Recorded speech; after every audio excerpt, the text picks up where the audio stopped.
ప్రపంచంలోని రెండు బలమైన దేశాలు అందులోనూ అగ్రరాజ్యం అమెరికాకు కొరకరాని కొయ్యగా వ్యవహరిస్తున్న రష్యా భారత్తో అత్యంత సన్నిహితంగా ఉండేందుకు చేతులు కలపడం అలాగే దశాబ్దాల నుండి తమ మధ్య ఉన్న బంధాన్ని మరోసారి బలోపేతం చేసుకునే దిశగా అడుగులు వేయడం ఇప్పుడు అమెరికా అధ్యక్షుడు ట్రంప్కు కంటి మీద కునుకు లేకుండా చేస్తుందా అంటే అవుననే అభిప్రాయాలు వ్యక్తం చేస్తున్నారు రాజకీయ విశ్లేషకులు.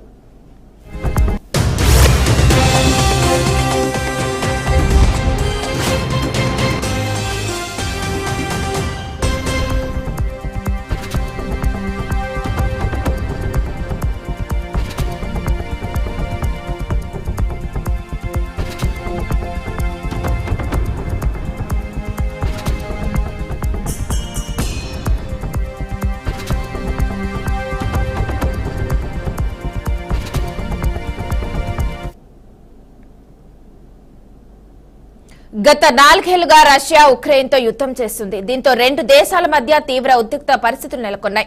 అయితే ఇప్పటికే భారత్ పాక్ యుద్ధంతో పాటు పలు దేశాల మధ్య యుద్ధాన్ని తానే ఆపేశానని చెప్పుకునే ట్రంప్ రష్యా ఉక్రెయిన్ యుద్ధాన్ని కూడా ఆపి తాను నోబెల్ శాంతి బహుమతి అందుకోవాలని కలలు కంటున్నారు. అయితే ఉక్రెయిన్ పై యుద్ధాన్ని ఆపేందుకు రష్యా అధ్యక్షుడు వ్లాదిమిర్ పుతిన్ ససమేరా అనడంతో పుతిన్ పై ట్రంప్ పీకల దాకా కోపంతో ఉన్నారు. ఇక ఈ పరిస్థితిలో పుతిన్ ఎలాగైనా లొంగ తీసుకోవాలని భావిస్తున్న ట్రంప్ రష్యా నుండి ఏ దేశం చమురు కొనుగోలు చేయొద్దని తీవ్రమైన ఆంక్షలతో విరుచుకుపడుతుంది. ట్రంప్ విధించిన ఈ ఆంక్షలు ఎలా ఉన్నాయంటే ఏకంగా 100 నుండి 300% వరకు పలు దేశాలపై ఆంక్షలు విధించారు. దీంతో ఏ దేశం రష్యా నుండి చమురు కొనుగోలు చేసే సహాయం చేయడం లేదు. దీంతో పలు దేశాలు ట్రంప్ ఆంక్షలకు తలక్కాయి. కానీ పలు దేశాలకు రష్యా అతి తక్కువ ధరకు చమురును అమ్ముతుండటం, తమ చమురును అమెరికా కొంటున్నప్పుడు భారత్తో సహా పలు దేశాలు తమ చమురును కొంటే తప్పేముందని పుతిన్ వాదిస్తున్నారు. అయితే దీంతో పుతిన్ పై ట్రంప్ పీకల దాకా కోపాన్ని పెంచుకున్నారు. ఇక ఈ నేపథ్యంలో రష్యా నుండి చమురును అధికంగా కొంటున్న భారత్ లో రష్యా అధ్యక్షుడు పుతిన్ తాజాగా పర్యటించడం ట్రంప్ కు పొంటు మీద కారం చల్లినట్లయింది.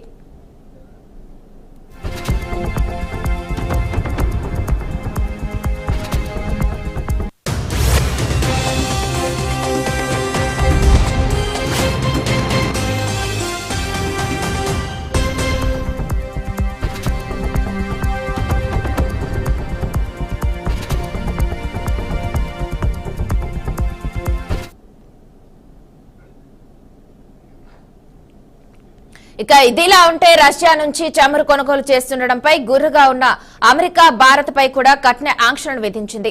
భారత్ కొనుగోలు చేస్తున్న చమురుతోనే రష్యా ఉక్రెయిన్ తో యుద్ధం చేస్తుందని ఆరోపణలు గుప్పిస్తుంది. మరోవైపు భారత్ కూడా రష్యా నుంచి యూరోపియన్ యూనియన్ తో పాటు అమెరికా అంతకంటే ఎక్కువ మొత్తంలో రష్యా నుంచి చమురు కొనుగోలు చేస్తున్నారు. ఇక తాజాగా పుతిన్ భారత్ లో పర్యటించడం అంతర్జాతీయంగా ప్రాధాన్యత సంతరించుకుంది. ఇక ఇదిలా ఉంటే దాదాపు 4 ఏళ్ల తర్వాత భారత్ కు వచ్చిన రష్యా అధ్యక్షుడు వ్లాదిమిర్ పుతిన్ ఢిల్లీలోని హైదరాబాద్ హౌస్ లో ఇరు దేశాల 23వ ద్వైపాక్షిక శిఖరాగ్ర సమావేశంలో పాల్గొన్నారు. వాణిజ్యం, రక్షణ రంగం సహా పలు అంశాలపై రెండు దేశాల అధినేతలు చర్చలు జరిపారు. ఇక ఈ సందర్భంగా పలు ఒప్పందాలు చేసుకున్నారు. ఈ సందర్భంగా పుతిన్ మాట్లాడుతూ అమెరికా లాంటి దేశాల నుంచి వాణిజ్య ఒత్తిళ్లు ఎదురవుతున్నప్పటికీ భారత్ రష్యా మధ్య ఇంధన సరఫరా కొనసాగుతుందని స్పష్టం చేశారు. పశ్చిమ దేశాల నుంచి వస్తున్న ఒత్తిళ్ల కారణంగా కొంతకాలంగా చమురు దిగుమతులను భారత్ తగ్గించినప్పటికీ ఆ దేశ అభివృద్ధికి సహకరించడం కోసం సరఫరాను పెంచేందుకు చర్యలు చేపడతామని కూడా పేర్కొన్నారు. ఇక గతేడాది భారత్ రష్యా మధ్య ద్వైపాక్షిక వాణిజ్యం 12% పెరిగి రికార్డు సృష్టించిందని రష్యా అధ్యక్షుడు అన్నారు.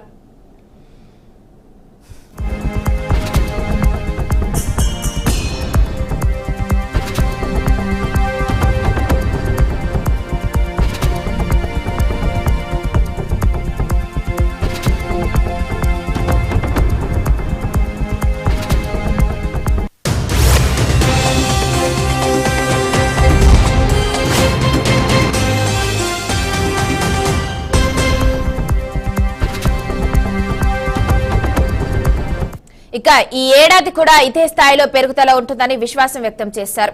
ఇక ఇరు దేశాల ద్వైపాక్షిక వాణిజ్యం 2030 నాటికి $100 బిలియన్ల చేరుతుందని పుతిన్ ఆశాభాషం వ్యక్తం చేశారు. రక్షక సహకారాన్ని కూడా మరింత విస్తరిస్తామని తెలిపారు. రష్యా దృష్టి పెట్టాల్సిన కీలక సవాళ్ల గురించి మోదీ తనతో చర్చించారని, భారత్ యూరేషియా ఆర్థిక సంఘం మధ్య స్వేచ్ఛ వాణిజ్య మండలాన్ని సృష్టించడం వంటి వాణిజ్య సంబంధాలను బలోపేతం చేయడానికి ప్రయత్నాలు కొనసాగుతున్నాయన్నారు. అంతేకాకుండా భారత్ రష్యా క్రమంగా చెల్లింపుల కోసం తమ జాతీయ కరెన్సీలను ఉపయోగించే దిశగా కదులుతున్నాయని కూడా దాదాపు 96% వాణిజ్య చెల్లింపులు జాతీయ కరెన్సీలలోనే జరుగుతున్నాయన్నారు.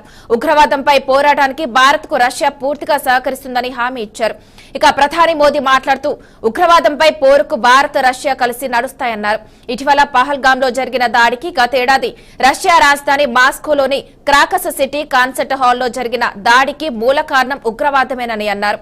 మానవత్వ విలువలపై చేస్తున్న ఈ ప్రత్యక్ష దాడులకు వ్యతిరేకంగా ఉగ్రవాదంపై పోరుకు ఇరు దేశాలు ఏకమైనట్లు తెలిపారు.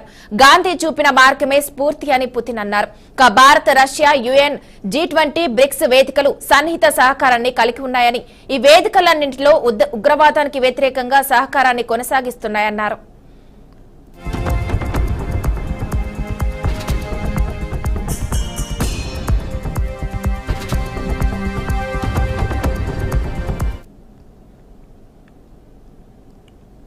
ఇక ఇదిలా ఉంటే గత కొన్ని దశాబ్దాల నుండి రష్యా భారత్ కు అండగా నిలుస్తుంది. ఈ నేపథ్యంలో రష్యా చిరకాల మిత్రుడిగా కొనసాగుతుంది.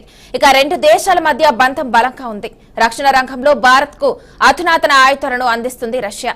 ఇక ఈ నేపథ్యంలో ఈ బలం మరింత బలోపేతం చేసేందుకు పుతిన్ పర్యటన భారత్ కు ఎంతో కలిసి వస్తుందని రక్షక రంగ నిపుణులు అభిప్రాయపడుతున్నారు. ఇక అదే సమయంలో అమెరికా అధ్యక్షుడు ట్రంప్ కు కొరకరాని కొయ్యగా మారిన రష్యా అధ్యక్షుడు పుతిన్ భారత్ లో పర్యటించడంతో ట్రంప్ షాకింగ్ లో ఉండవచ్చనే అభిప్రాయాలు వినిపిస్తున్నాయి. ఏది ఏమైనా రష్యా అధ్యక్షుడు పుతిన్ భారత్ పర్యటన ఇరు దేశాల మధ్య ఉన్న బంధం మరింత బలోపేతం అవుతుందనడంలో ఎలాంటి సందేహం లేదు.